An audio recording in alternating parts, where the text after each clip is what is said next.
Pourquoi les Français n'ont-ils pas confiance en eux alors que dans beaucoup de domaines nous sommes les meilleurs? C'est le thème du forum Osons la France.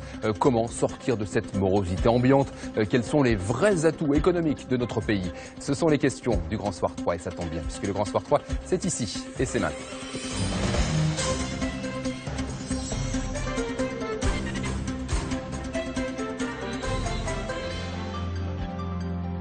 Bonsoir, merci d'être avec nous. C'est parti pour votre grande session d'infos.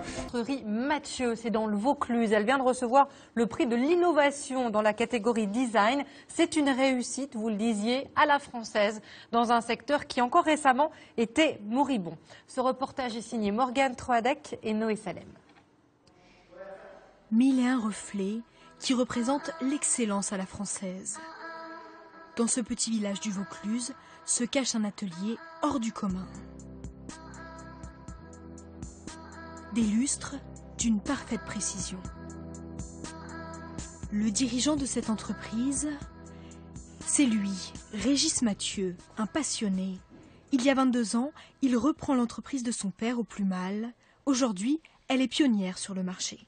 Quand j'ai repris la société, le lustre était un produit complètement tombé en désuétude. Plus personne ne voulait de lustre. Le lustre, c'était la chose étrange qu'on avait au plafond, remplie de mouches ou de toiles d'araignée, qu'on subissait de nos grands-mères. Pour relancer le commerce du lustre, Régis choisit de se spécialiser dans le luxe, l'œuvre unique. Rigoureux, ce patron s'investit dans toutes les phases de la production. Ça va, mais ça rend ça trop maigre. Autour de lui, 20 salariés, tout aussi impliqués. Bien sûr que ça me plaît, ouais. C'est une façon de rendre un peu hommage au savoir-faire français, à nos ancêtres. En 2 décennies, cette entreprise a rénové les lustres des monuments les plus célèbres de France, comme la Galerie des Glaces du château de Versailles. Son secret, des innovations comme cette bougie LED qui remplace les cierges. Vous avez une ampoule de 100 watts à l'intérieur et une ampoule de 10 watts à l'extérieur qui vont consommer toutes les deux, même pas 5 watts, être froides et vous donner la sensation que toute l'église ou toute la maison est éclairée à la bougie. Un savoir-faire qui s'exporte.